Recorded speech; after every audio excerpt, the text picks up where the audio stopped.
ឬគេនិយាយពី AI គ្រប់ទីកន្លែងតាមទូរទស្សន៍តាម Facebook ក្នុងរោងកុនក៏មាន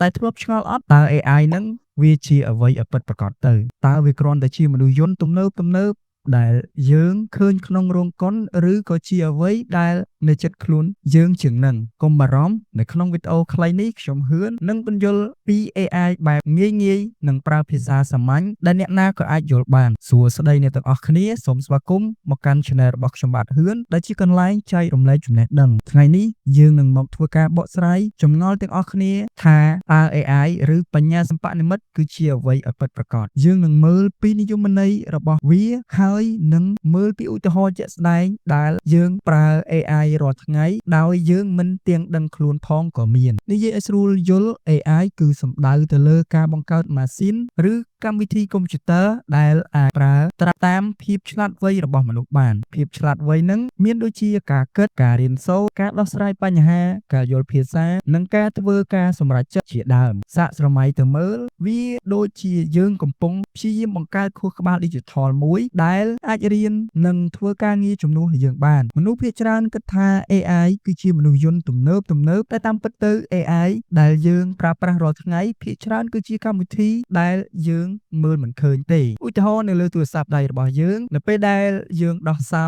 ដោយប្រើ Scan មុខឬក្រយៅដៃនឹងក៏ជា AI ដែរនៅពេលដែលយើងប្រើ Google Assistant ឬក៏ Siri នៅពេលអ្នកវាយអក្សរហើយ keyboard វាជួយទាញពាក្យឲ្យនឹងក៏ជា AI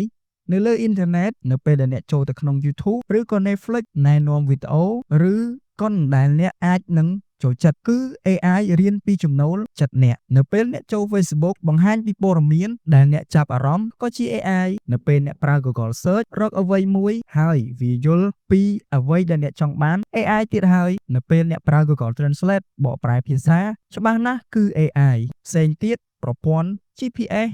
នាំផ្លូវដូចជា Google Map ដែលរកផ្លូវល្អបំផុតឲ្យអ្នកក៏ជា AI ឃើញទេ AI គឺនៅចិត្តយើងជាងអ្វីដែលយើងគិតទៅទៀតត្រូវចាំថាមិនមែនមនុស្សយន្តឬម៉ាស៊ីនគ្រប់ប្រភេទសុទ្ធតែជា AI ទេឧទាហរណ៍ម៉ាស៊ីនគិតលេខធម្មតាវាមិនរៀនសូត្រឬសម្រេចចិត្តដោយខ្លួនឯងទេគឺវាធ្វើតាមការបញ្ជាទុកជាមុនតែប៉ុណ្ណោះ AI គឺវាមានសមត្ថភាពរៀននិងសម្របខ្លួនបានខ្លះបន្ទាប់ពីបានស្ដាប់ការបញ្យល់នេះតើអ្នកនឹកឃើញឧទាហរណ៍ AI ផ្សេងទៀតដែលអ្នកប្រើប្រាស់ប្រចាំថ្ងៃទេកុំភ្លេច comment ប្រាប់ខ្ញុំឲ្យបានដឹងផងបើសិនជាអ្នកគិតថាវីដេអូនេះងាយយល់និងមានប្រយោជន៍សូមជួយចុច like ម្នាក់មួយផងហើយកុំភ្លេច share ឲ្យមិត្តភ័ក្តិរបស់អ្នកបានយល់ដឹងពី AI ទាំងអស់គ្នាសរុបមក AI គឺជាបច្ចេកវិទ្យាដ៏ទំនើបដែលកំពុងតែអភិវឌ្ឍយ៉ាងលឿនហើយវាកំពុងតែជួយឲ្យជីវិតនិងការងាររបស់យើងកាន់តែមានភាពងាយស្រួលនិងមានប្រសិទ្ធភាពជាងមុនចង់ដឹងពី AI